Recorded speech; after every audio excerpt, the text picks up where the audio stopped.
तेजस्वी यादव को टिकट मांगने के लिए कहीं किसी दरबार में दरबारी बनना पड़ेगा।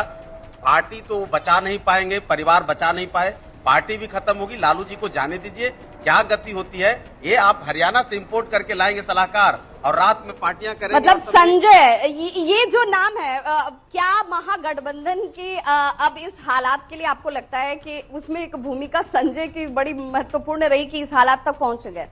ये संजय की भूमिका महाभारत में भी रही। ठीक है विभा, आपके पास दोबारा वापस आऊंगी, लेकिन देखिए इस बार का जो चुनाव है वो दिलचस्प तो है ही, क्योंकि एक तरफ सारा वोट बैंक एक ही तरफ जाता हुआ नजर आ रहा है, वो है एनडीए के खाते में। अब हम इस पर रिएक्शन भी लेते हैं कि आखिर अब आने वाले वक्त में क्या होगा। हमारे साथ गेस्ट पैनल पूरा जुड़ा हुआ है।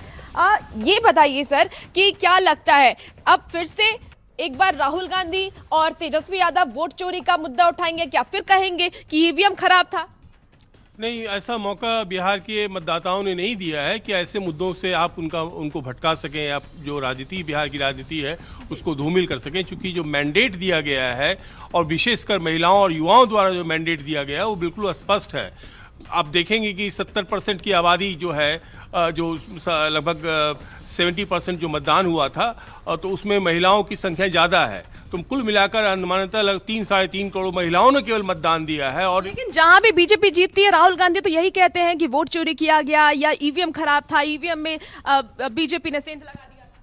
राहुल जी की और कांग्रेस के टीम की अपनी विवेचना होगी, लेकिन जो ये मैंडेट आया है, इस बार का जो मैंडेट आया है, क्योंकि हम लोग दो बातों का जिक्र बार बार कर रहे हैं कि आज़ादी के बाद पूरे देश में महिलाओं ने इस ढंग से जोर शोर से कहीं मतदान नहीं किया और इतना प्रबल प्रचंड जो है किसी को जनादेश नहीं दिया। तो इसके बाद दूसरे ढंग की सोच जो है कांग्रेस और आरजेडी को करनी होगी। नए परिप्रेक्ष्य में बिहार की समस्याओं को और परेशानियों को समझना होगा और अपना जो है आगे का कार्यक्रम, राजनीतिक कार्यक्रम। बिल्कुल जी, मैं इस पे ऐड करना चाहूँगा जो सर ने कहा है कि देखिए, अब आप जो कह रही थी कि वो कहेंगे कि फिर से वोट चोरी, और ये मौका नहीं है।